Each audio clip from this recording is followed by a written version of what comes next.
2026 August 25 പ്രധാനമന്ത്രി നരേന്ദ്ര മോദി അധ്യക്ഷത വഹിച്ചത് 53ാമത് പ്രഗതി യോഗത്തിലായിരുന്നു. ഈ യോഗത്തിൽ റെയിൽവേ, റോഡ്, ഊർജ്ജ മേഖലകളിലായി 9 സംസ്ഥാനങ്ങളിലായി വ്യാപിച്ചുകിടക്കുന്ന 30,000 കോടിയിലധികം രൂപയുടെ 6 പ്രധാന അടിസ്ഥാന സൗകര്യ വികസന പദ്ധതികൾ വിലയിരുത്തുകയുണ്ടായി.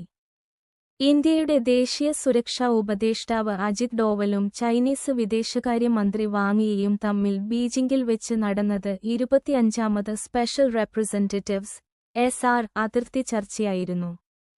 2026 ഓഗസ്റ്റ് 25, 26 തീയതികളിലായി നടന്ന ഈ ചർച്ചയിൽ അതിർത്തിയിൽ സമാധാനം നിലനിർത്തുന്നതിനായി 8 ഇന ധാരണകളിൽ ഇരുരാജ്യങ്ങളും ഒപ്പുവെക്കുകയുണ്ടായി.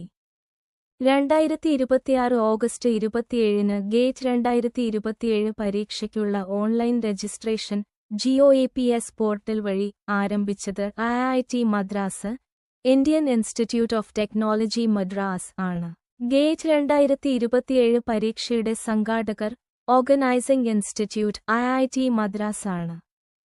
ഗേറ്റ് 2027 അപേക്ഷ സമർപ്പണത്തിന് ഇന്ത്യൻ വിദ്യാർത്ഥികൾക്ക് ഡെജി ലോക്കർ അടിസ്ഥാനമാക്കിയുള്ള രജിസ്ട്രേഷൻ നിർബന്ധമാക്കിയിട്ടുണ്ട്. അപേക്ഷകരുടെ പേര്, ജനനത്തീയതി, മൊബൈൽ നമ്പർ, ഇമെയിൽ വിലാസം, ഫോട്ടോ തുടങ്ങിയ വിവരങ്ങൾ ഡിജിലോക്കറിലൂടെ തനിയെ ഓട്ടോ-ഫേച്ച് ചെയ്തെടുക്കുന്ന രീതിയിലാണ് ഈ പുതിയ സംവിധാനം ഒരുക്കിയിരിക്കുന്നത്. 2026 ഓഗസ്റ്റ് 25 ഇന്ത്യൻ കോസ്റ്റ് ഗാർഡിന് കൈമാറിയ ഫാസ്റ്റ് പട്രോൾ വെസൽ FPV ആയ ICGS അജീത് നിർമ്മിച്ചത് ഗോവയിൽ സ്ഥിതി ചെയ്യുന്ന ഗോവ ഷിപ്പ്യാർഡ് ലിമിറ്റഡ് GSL എന്ന കപ്പൽശാലയാണ്. അഡമ്യ ക്ലാസ് ശ്രേണിയിലെ 7ാമത്തെ കപ്പലാണിത്. 65% തദ്ദേശീയ സാങ്കേതികവിദ്യയും ഇൻഡിജിനസ് കോണ്ടന്റ്, നിയന്ത്രിത പിച്ച് പ്രൊപ്പല്ലർ CPP സംവിധാനവും ഉപയോഗിച്ചാണ് ഇത് രൂപകൽപ്പന ചെയ്തിരിക്കുന്നത്.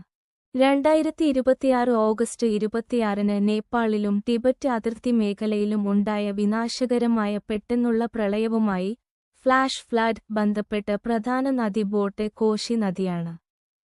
ഹിമാലയത്തിലെ മഞ്ഞുപാളികൾ തകർന്നു വീണതിനെ ഗ്ലേസിയൽ കൊളാപ്സ്, ആവലാഞ്ച് തുടർന്നാണ് ബോട്ടെ കോശി നദിയിലും അതിന്റെ പോഷകനദിയായ ലെൻഡെ കോശിയിലും പെട്ടെന്ന് വെള്ളപ്പൊക്കവും ചെളിവെള്ളപ്പാച്ചിലും ഉണ്ടായത്.